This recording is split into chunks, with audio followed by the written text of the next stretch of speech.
53, 51. Okay, yeah, let's go. Where do you want to start? Let's talk about the East Coast that's been battered by a hurricane, and it's North Carolina, from what I understand. And Florida tonight, another one coming. Yeah, Category 4, almost 5. Yeah. And the people are talking about for the last one, Helene. Is it Helene? Is that, did I pronounce it right? What either way? I think so. So FEMA might not have enough money to cover the costs for the disaster. That's apparently people are saying that they're blaming foreign aid as a reason for the shortfall. But FEMA noted on their website, they actually released a statement. They said that no money is being diverted from the disaster response needs. FEMA's disaster response efforts and individual assistance is funded through the disaster relief fund, which is dedicated fund for the disaster efforts. So they're saying no fucking money is being diverted away from this shit. Anything that they need, they're going to get from the disaster release fund. As long as all you need is a $750 loan, then whatever you need, you're going to get it.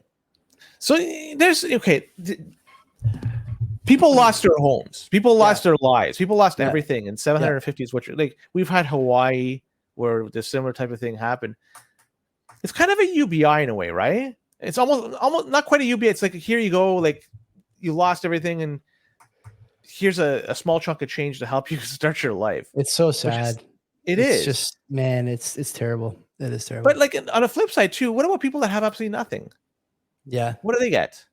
What about a bum on the street? I'm with you. Like, I know. So I'm not trying to say that they shouldn't get something, but like, there's whatever they do, they're going to be fucking roasted. Yeah, maybe. But the point is not, I mean, the sort of thing that you're saying, well, I don't agree necessarily that the context is correct. I do agree that the outcome and the other side of the coin is pretty bulletproof, honestly. It seems like these guys got a blank check for every Tom, Dick, and Harry overseas, as long as that Tom, Dick, and Harry are Israel or Ukraine or whatever. Pick your foreign war.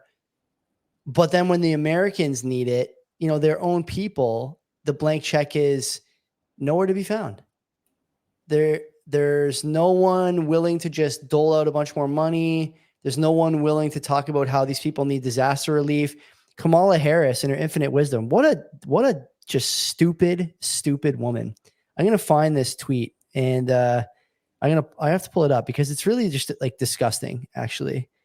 It's shameful, it's embarrassing, and it's a great example of where we are in terms of American politics, that this woman is, revered even by the low IQ people who plan to vote for her, but worse, that no one in the American government thought that this was a good idea, or could figure out this was a bad idea. This is truly insane. Okay. Let me pull this up here. You guys are going to shit, man. You may have already seen this, so forgive me if you've seen it already, but I really do want to share it because it's just so disgusting. Okay.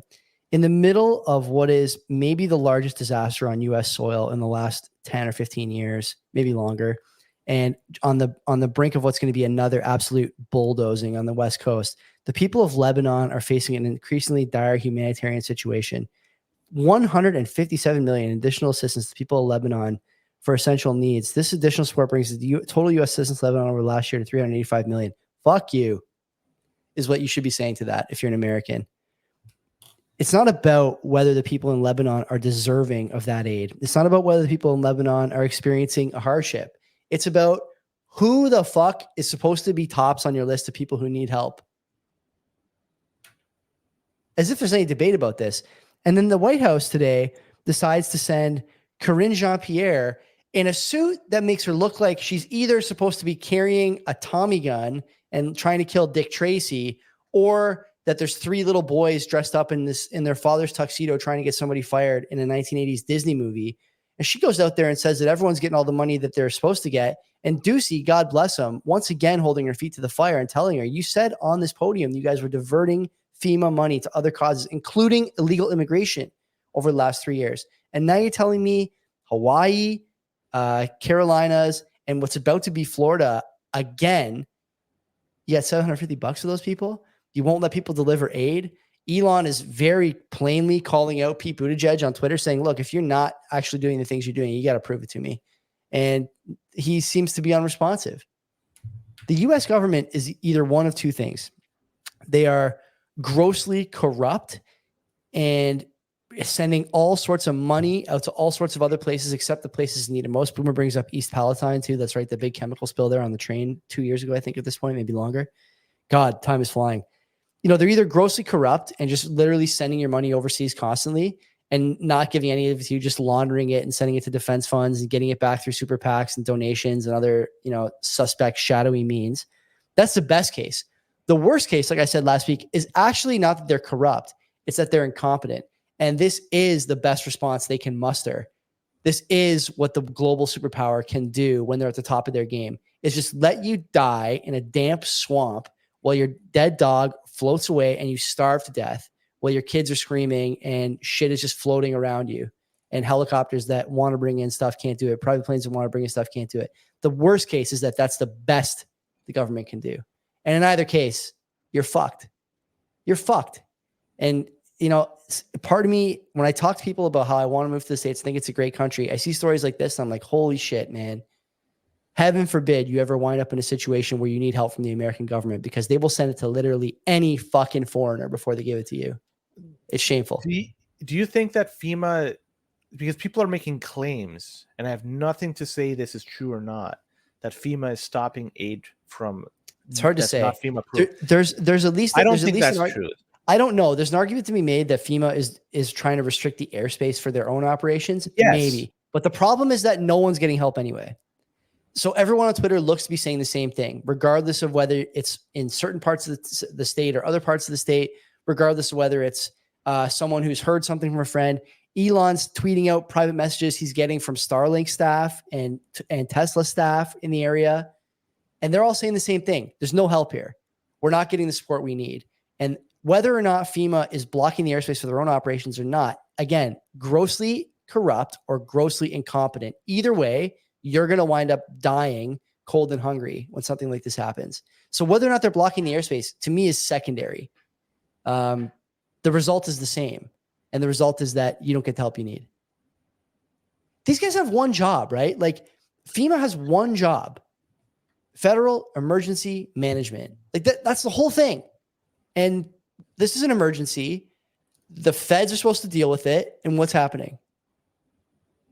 It's not the first time. Do you not think like if Kamala could take a break from talking to washed up sluts on Call Her Daddy for 10 fucking minutes and tweet a picture, a video, something, the White House press team would be tweeting tons of fucking videos of people getting help if they were getting help. Don't you think?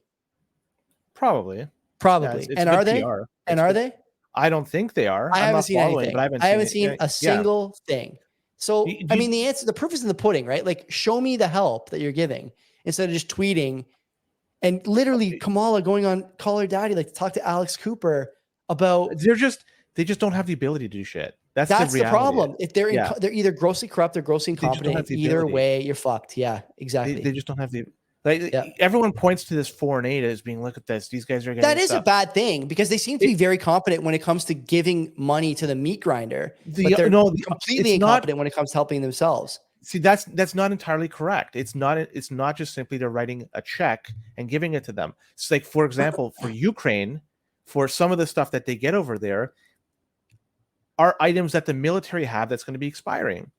So rather than have it expire and reorder it, they just send it to the Ukraine and let them deal with it. That's Len, what some of the hate is from that. The Harris tweet one more time. The United States will provide $157 million in additional assistance to the people of Lebanon, like food, shelter, water, protection, and sanitation. Sound like you need any of those things in Carolina? For sure. This additional support brings the total U.S. assistance to Lebanon to $385 million. $385 million in the last year. That's fuck all. But you know what? It's not fuck all when you need it during a hurricane response. And those guys aren't getting it. See, let's do the math. $750 per person. How many people you think got it? 100,000, 10,000? That's sort of number. Let's say 500,000. I mean, that's probably low, right? So let's say 500,000 people. That's $375 million. Yeah. Okay. Just for only 500,000 people. I would imagine millions of people probably are going to get this. Like, we're talking billions. And I'm not trying to defend. Like, I know they're sending the people in Lebanon a fraction of this.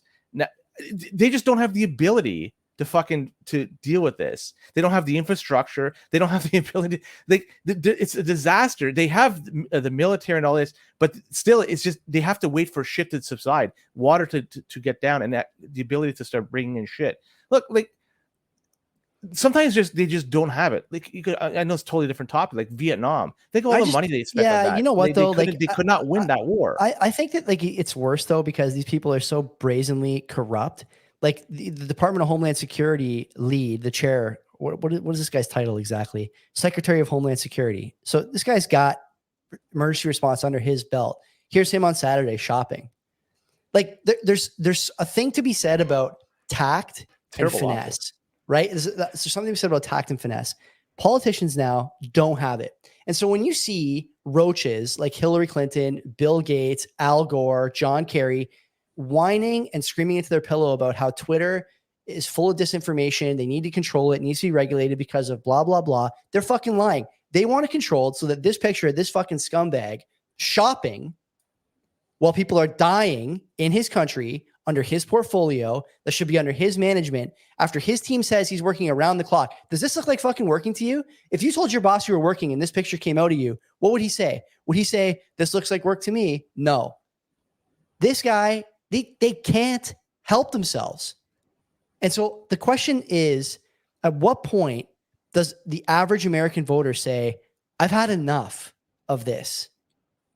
I'm not doing the taxes thing anymore. I'm not doing the I'm going into the military. I'm not doing the standing for the national anthem. I'm not doing any of it. At what point do they do that? This is like a major black pill for a lot of people. Yeah. I have 100%. one more thing. There's one more thing I want to say here. Actually, a couple more things I want to share. Here's another one from John Bolton or Lindsey Graham. Sorry. Lindsey Graham. I've been going all over South Carolina. Like most people, I haven't slept much, but look what's going on in Israel. We have to help our friends and keep the war over there from coming home. What the fuck is this guy talking about? That's a topic I don't want to. What is he talking about, Len? Like, what the fuck is going on? There's one more I found that I shared with our friends Wayfaring and SB. God, I hope I can find it. I'll buy you some time. I don't think I'll be able to. I'm way too far back now. But the other thing I wanted to say is someone pointed out on Twitter that the U.S. government has not only given expiring military equipment to Ukraine. You know what else they've been giving? Generators. And now, you know where you could use those generators? Hurricane site. And they don't have them. They don't have the stockpile of generators they're supposed to have. The incompetence runs deep, man. It runs deep. And I wonder now also, because they drained the SPR quite a bit, I'm wondering if this fuck. Who knows? Right? That's a whole other story. Yeah. We don't hear much about it. I'm kicking my camera here. I'm so pissed. Like, it's insane, man. Like this stuff should not go unscrutinized in the sort of most generous case and unpunished in the worst. What can you say about this? What are these people going to do? People are impacted, and in Canada, it's kind of a similar thing for people that are impacted by higher cost. What happens? You tend to punish those that are in power. So that's why in Canada, a lot of people are not too happy with the government right here, with what they've done in the past a little while. But also in the States, these people, that's Trump territory, and they don't have another thing entirely. BTC Priestess. I'm with you, girl. I'm not trying to say that. But you're not even. She's right though. Like we're not even covering the tinfoil stuff. This is one tinfoil thing that the Trump voters. No, it's not tinfoil. I think a lot of people would say this is tinfoil. No. This is the reality of it. You have a month to figure shit out. That they have the ability to fucking go out and vote, not deal with the problems that they're dealing. So they probably won't have the ability to vote. And again, I'm not trying to say this is engineered in one way or shape or another. I just think this is a circumstance. This could have been even a red state. Blue state. Blue state. Blue state could have suffered this, and the same result would have happened just because they don't have the ability or whatever. So, look, this guy is fucking shopping, Len. Like, they have the wrong flood, right? Like they got a flood of illegals, but that's the one they wanted, not the flood of this. Right? The wrong one. Are we doing a Chicago story today? No. If you want to bring one up, Let's I'll be do one happy here. to talk. I just saw one on my Twitter feed here. We have to bring it All up. yours. Yeah, this is big. I think we have to talk about this. This is an important subject that we should all be thinking more about, I think. And as things decline here, we should just enjoy it. Thanks to stories like this. Okay, let's have a listen. I like Brandon Johnson. He's a great guy. Well, I don't hear any The volume. so-called fiscally responsible stewards. I Hold heard on. about this. Then the so-called exports. The so-called fiscally responsible stewards are making the same argument when our people wanted to be liberated and emancipated in this country. The argument was, you can't free black people because it would be too expensive.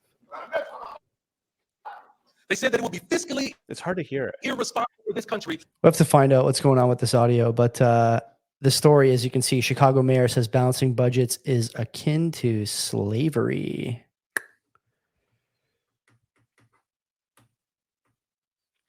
Yeah.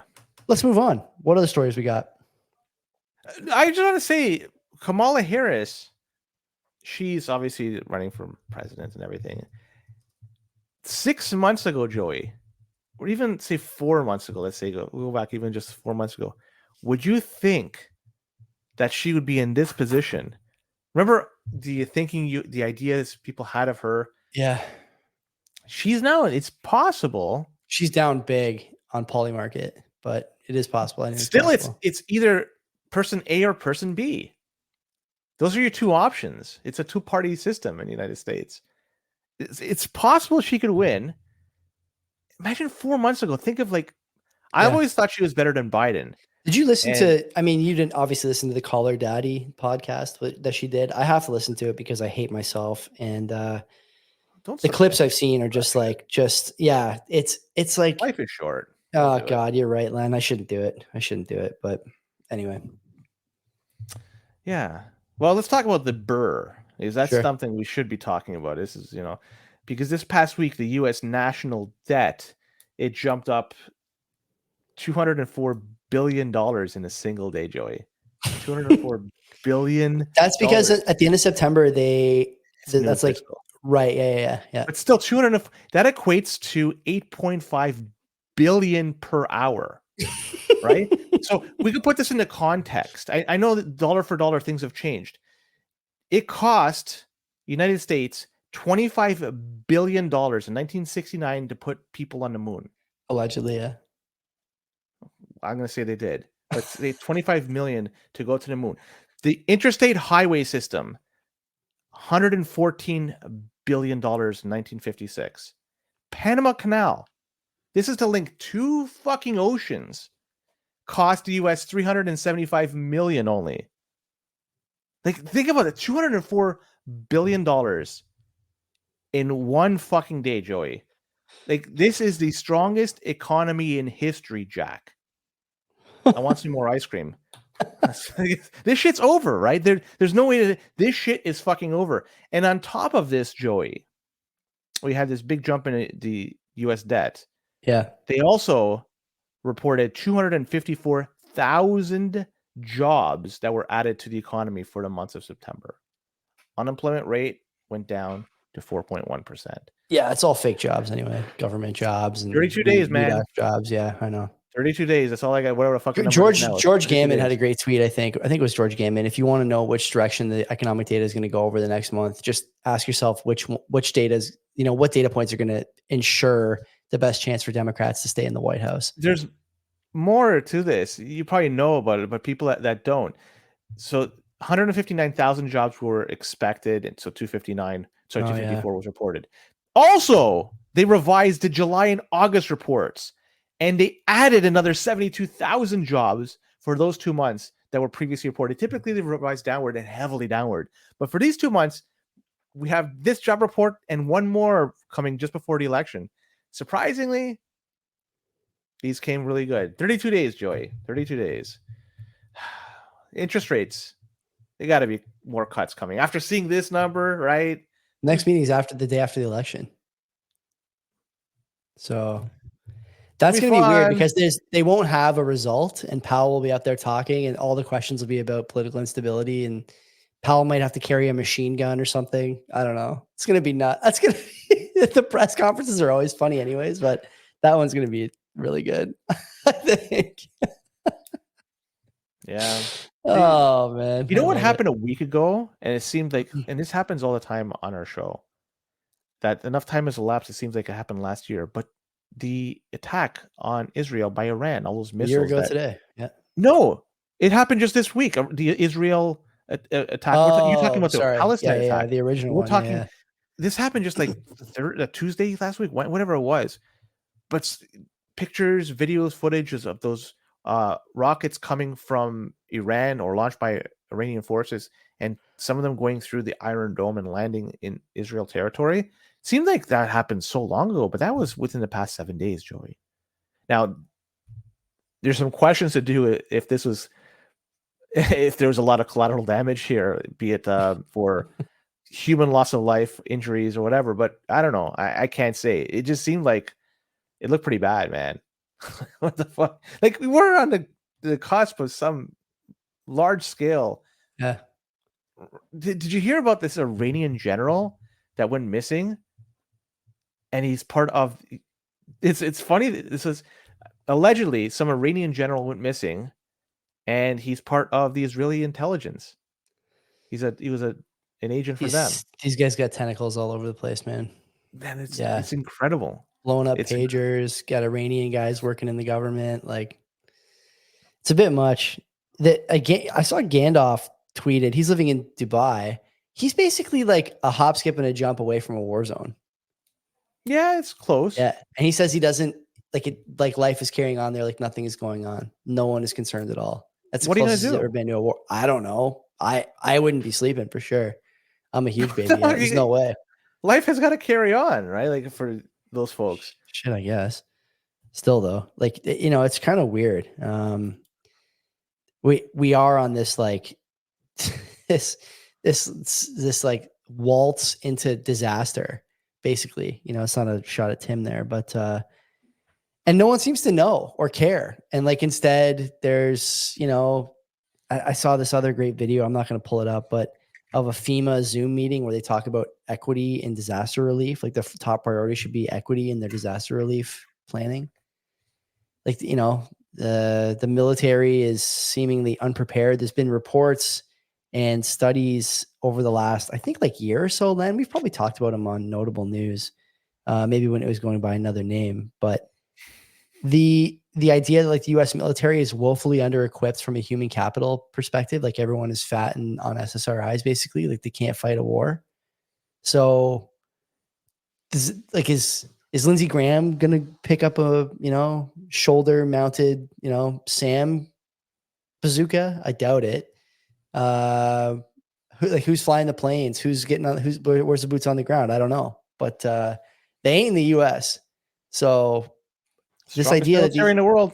yeah, allegedly, that's what I keep hearing. But these guys keep having their buttons pushed, and they're not really doing anything about it. So It's okay. we talked about this a while ago. Could the U.S. execute, at the level that Israel has executed? You can say what you want. There's a bunch of people out there who don't like Israel, a bunch more who don't like Hamas. Like, I don't really care.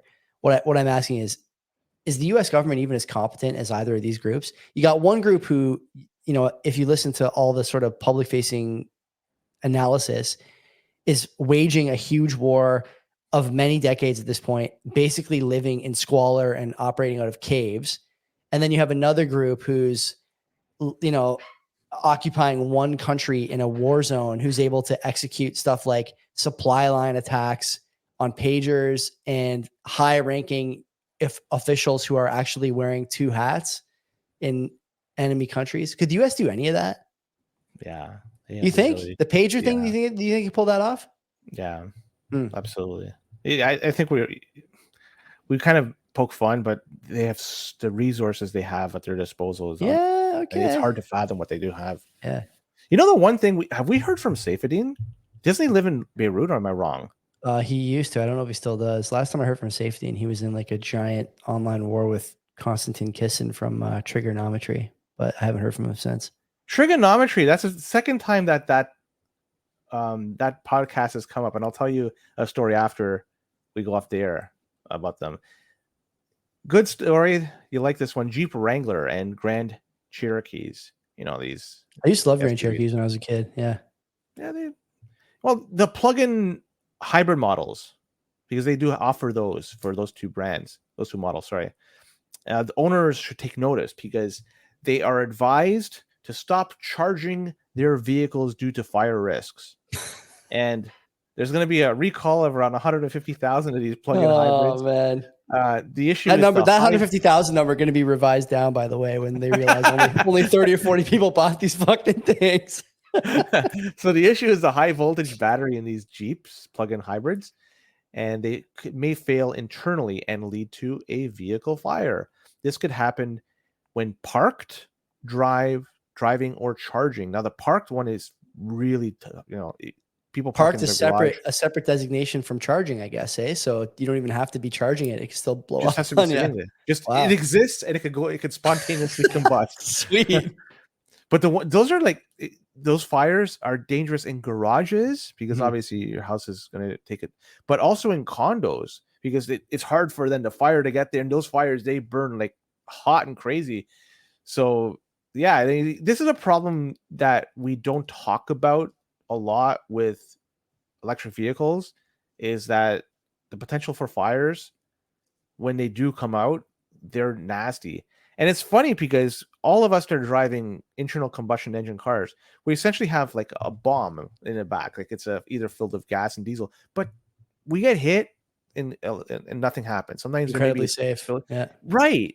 Like the last time you heard, like the Pinto is the last one I could think of that you just would rear end collision. It lights up like a candle, but man, like we don't talk about this enough with electric vehicles.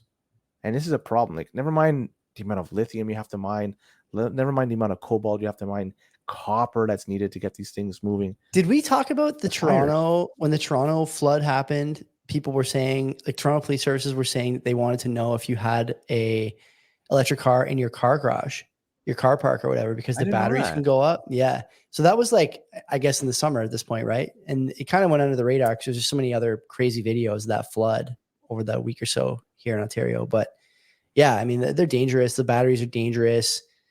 They don't last. It sounds like even if they do last, they might blow up. Like, I don't know. I keep on hearing that battery cars, the next best, the next great thing, and everyone's going to be hyped on these commuter vehicles. And I don't buy it, honestly. It doesn't seem to me that they're ready for prime time, like the Lightning Network. They're just not there. Yeah.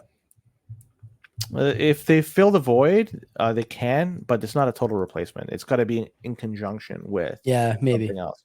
And what's the percentage breakdown between one or the other? I don't know. I'm not going to even guess. But no point. There's no way to say that electric vehicles are going to replace. Someone said that. I think it was on Money Talks this weekend or last weekend that the number of like the penetration is basically 1%, and people now say that, 10% of all new cars bought are internal combustion. It's not really it's kind of a misleading stat because no one's buying new cars. Everyone's buying used cars. They're leasing as well. And that, sort of specifically excluded from some of that data. So, make of that what you will. I think penetration is very low. In the States, I've seen pictures and I've heard anecdotal evidence of lots filled with unsold electric cars. They just can't sell them. Here in Canada, for whatever reason, it's an easier time to sell electric cars. When I go for a drive to and from work or just around, I see a lot of those green plates which signify that the car is electric. And I see a lot of them. And not to say that they're hybrid. Green plate could be hybrid. It could be hybrid, plug-in hybrid, or just simply all electric. Like the Teslas, obviously, I see are 100% electric. And I could tell the other ones that are 100% electric. There's a lot on the road.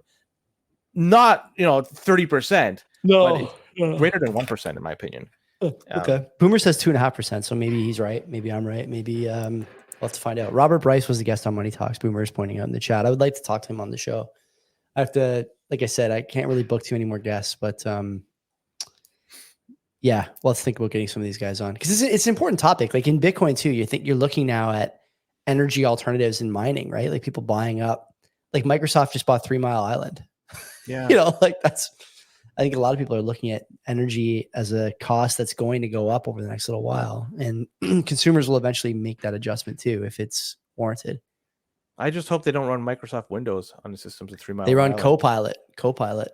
Fuck, we already had one disaster in the 70s, I think it was, with that place. So Did we? we don't Yeah, I want don't to. know. I know we we don't did. wanna- I don't remember when though. Bank of America, this happened in the past 7 days too. Good, we should discuss it. Sure. October 2nd, Bank of America experienced a widespread outage that affected many of its customers. A lot of their customers were going online and seeing their account balances were showing $0. That was incorrect, of course. And this happened around noon Eastern on that day. And it just goes to show you, like, your money is not your money when you put it in a bank. It's their money and they can do whatever they want with it. These people, unfortunately, for a brief period of time, didn't have access to their funds. This type of story is happening more and more frequently. And it's coming at a time when people have to pay bills, shit like that. Like, it's not like you could go to, I have to pay a mortgage payment, go to the bank, zero. What the fuck? When you have to pay a bill, they want the money. For They're not going to say like, oh, your bank is fucked up. It's okay. I'll give you 30 days to fix it. No, man, they want their fucking money, right? Like, this is the way the world works. And this shit is happening more and more frequently. I can't believe, as I read more of these stories, why we still do it. Like, Bitcoin makes so much sense. Totally. When you have access to your Bitcoin 24/7, and you could easily just broadcast a transaction to send it wherever you want, and it will go there. Self-custody, holy fuck, it's so much better than dealing with this bullshit from the banks. But this is the way it works for now. Yes, sir. At least Agreed. for now. Funny though that you could still take credit cards, no problem, loans, no problem. All your debt was still fine. You could get all that stuff easy, right? But your cash, not in your, if it's not in the shoebox under your bank or under your bed, then it's not yours, is it? People finding out the hard way. It's funny that the bank, maxis will always say that Bitcoin is not reliable. The network could go out, government could shut it down. Well, there's been a lot more outages of Interac and banks over the last 2 years than Bitcoin, as far as I know. So 10 years. Let's go further back, because I Yeah. think the last major outage for Bitcoin was a decade ago. yeah, 2013, I think, right? So we've had how much data of banks just not being, some going tits up, totally. some Totally. just right. And people Bitcoin- they will still like go to bat and simp for these banks as if they're like these unbelievably fortified pillars that never go out, never have outages, never have blackout periods, never give you, like, that's all they do is give you problems. By the way, even if your bank is up in terms of like technically uptime wise, if you need $10,000, you still got to wait 3 days. If you need $30,000, you still got to talk to 50 people who don't know anything about you and are just checking boxes. Like, it's not, none of it makes sense from an efficiency standpoint. And I think more and more people are starting to realize it doesn't make sense from a custody, savings, and reliability standpoint either. So not a surprise, man. And moving your Bitcoin, doesn't matter the value of it, it's 10 minutes on average. Yep. Sure, it could take an hour sometimes for a variety of reasons longer, but on average, it's 10 minutes if you That's right. do it right. Yep. What the fuck? That's Yeah. not bad. Yeah. Let's talk about Costco, because some time ago we talked about them selling gold bars and silver coins to its members. It seems precious metals are in such high demand that Costco has decided to add platinum bars in their offerings to customers. And this decision was made to offer platinum after it was reported that they sold over $100 million of gold bars in just 3 months from when they first offered it back in September of 2023. Yep. And that was at a time when gold prices was about $2,000 an ounce. Now, what is it? $2,700, where the fuck it is? Yeah, around there. 26 and change, maybe. Yeah. So it's gone up quite a bit in that past year. Demand for gold and silver for Costco members is quite high. They're limiting one transaction per membership with a maximum of 5 units. They are offering the same with platinum bars to customers. It's the limit of one transaction per membership with maximum of 5 units. So that applies to gold, silver, or platinum. It's just a sign of the times, man. Like, people are ordering this shit. And yeah, so you go online, you order it, and it gets sent to your home. You have to sign for it once it gets there. And that's the process. Costco.com is offering it. I didn't check the Costco.ca if they're offering. I should. They have it. They have it. Didn't we look at this before? I think we did. But the platinum, I didn't see. Because the platinum is something. I'm pretty sure they had a bunch, and they had other metals. I know they had as well. the gold and silver. Yeah, and they But had other denominations. Platinum. platinum. All right, this Check it is out. making for Platinum awesome fucking. rings, Yeah, I platinum got that too. bands. Yeah. I don't think they do. Well, they must have a Yeah, gold they ounce. don't. So No? Costco Canada, we got shut out here in Canada for the platinum, but we have the gold and silver offerings, so we're okay. Yeah. You can get a platinum glass electric double wall oven with true European convection for $5,000. I'd rather get the gold ounce, I think. Yeah, it's only available on Costco.com. I'm checking. When's Amazon going to start selling gold bars? That's what I want to know. It's Prime Day tomorrow. Get a gold bar for 10% off. And it gets delivered to your front door, and they just take a picture and run away. Right? Like it's not like you have to sign for it with Amazon. It's just they take it, they just throw it there. Yeah, that's Then they you might have to change that.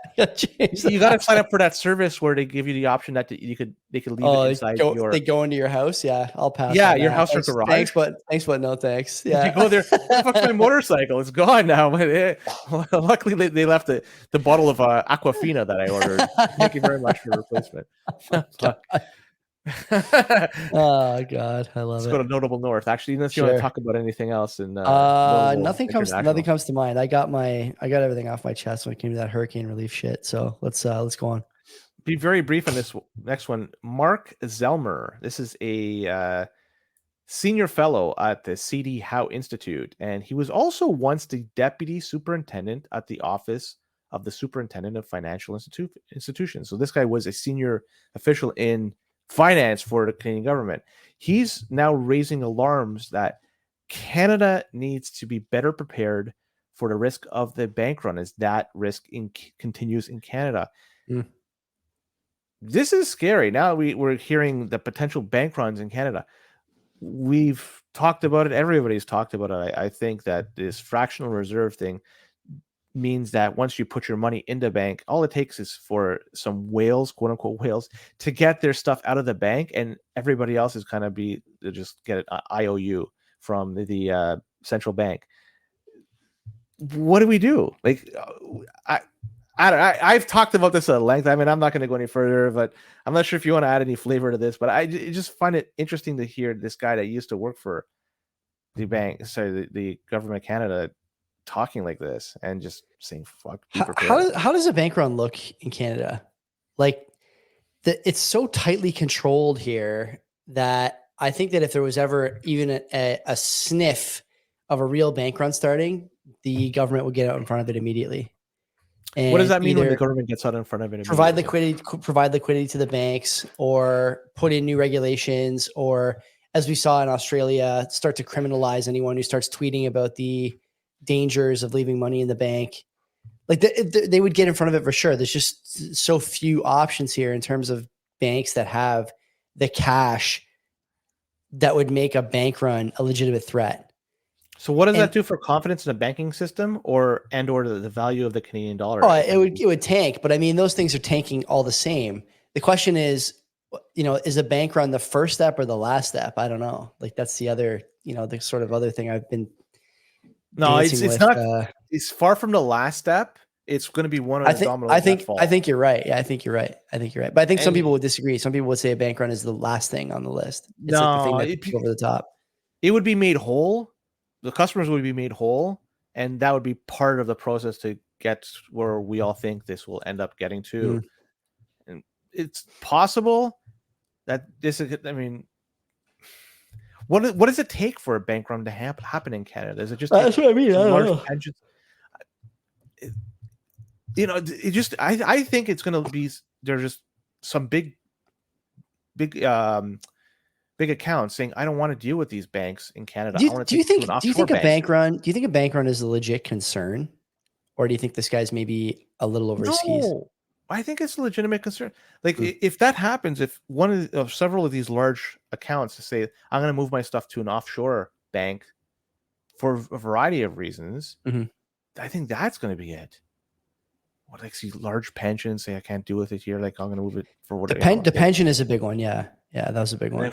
What happens then? Yeah, like, Boomer's saying there was almost a bank run during the trucker convoy. I remember hearing about that a few different places, that the sort of confidence in banks disappeared because they started freezing people's assets. That's maybe actually true. I don't know. Then the Metro Canada banks only insure 100K in your bank account too, much less in the US. Yeah, you're telling me.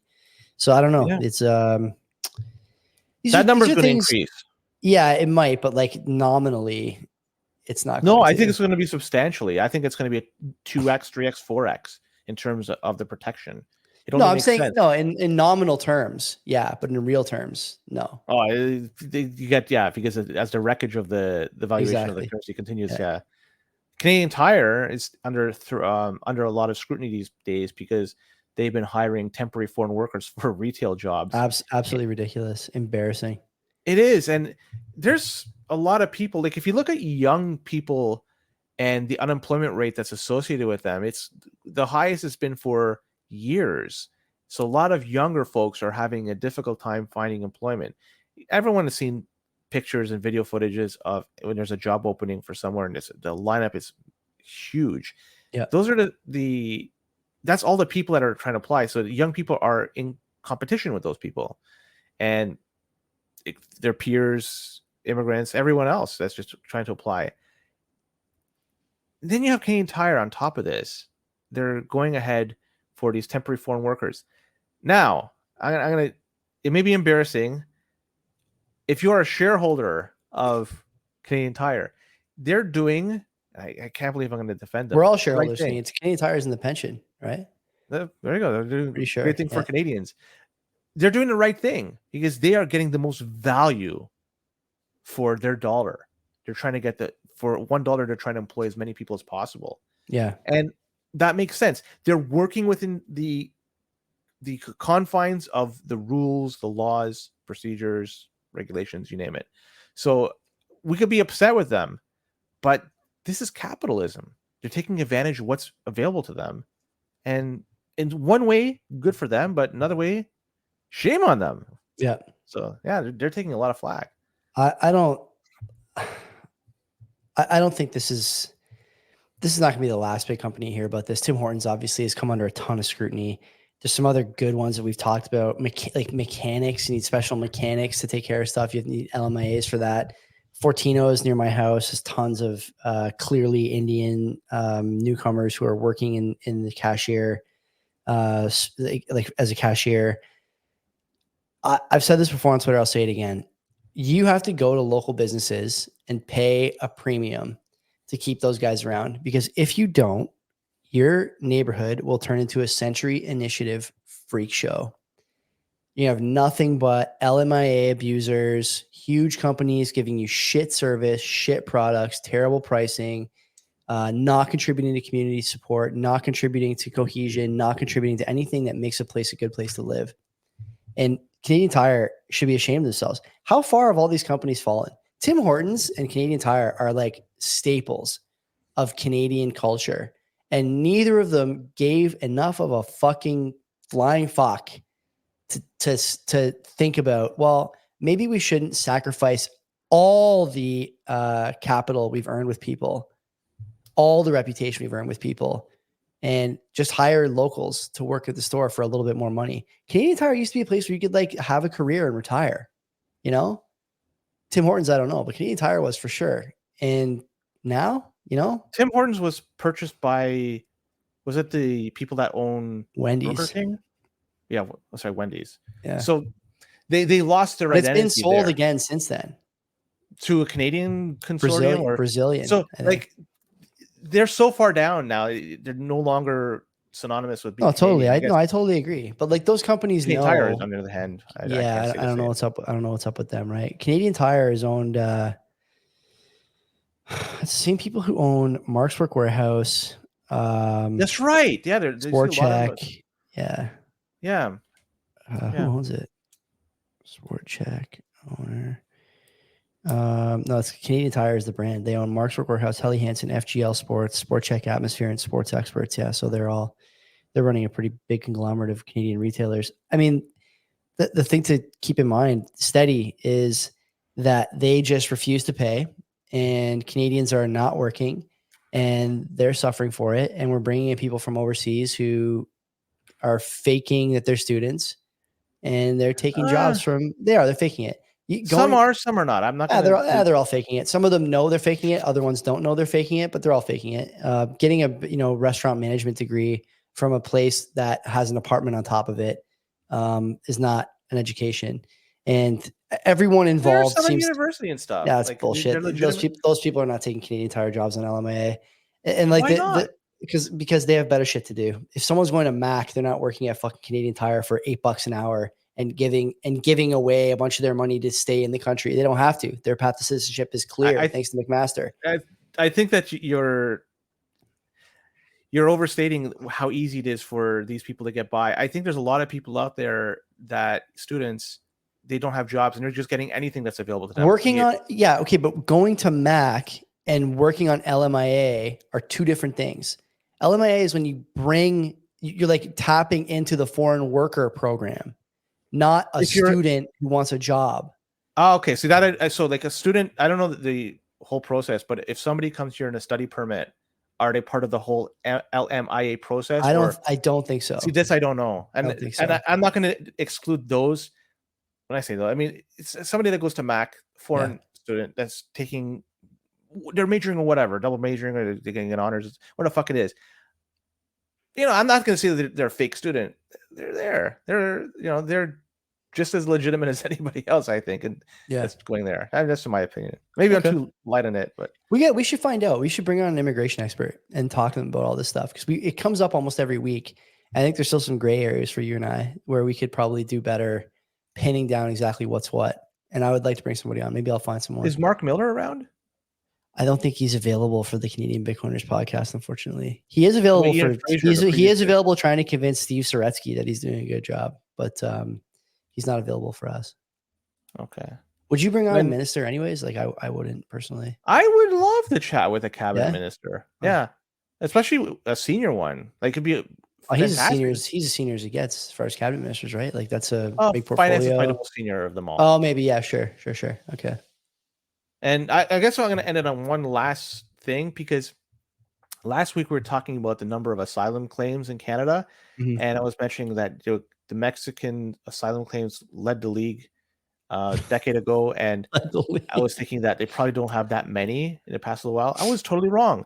So in 2023, there was 25,000 Mexicans that made asylum claims in Canada. Is it Mexicans or people coming through Mexico? Mexican nationals. So those are holders of Mexican passports. Yeah. So I was blown away when I saw that. I didn't think that was the case, but asylum claims. Mm-hmm. They made for claims for asylum in Canada, over 25,000 in 2023. And in 2016, it was only 250 of them. What? So actually just as of this year, June of this year, the number was 29,000. How can you claim asylum from Mexico? A lot of people have in the past. But how? Like, what is the condition?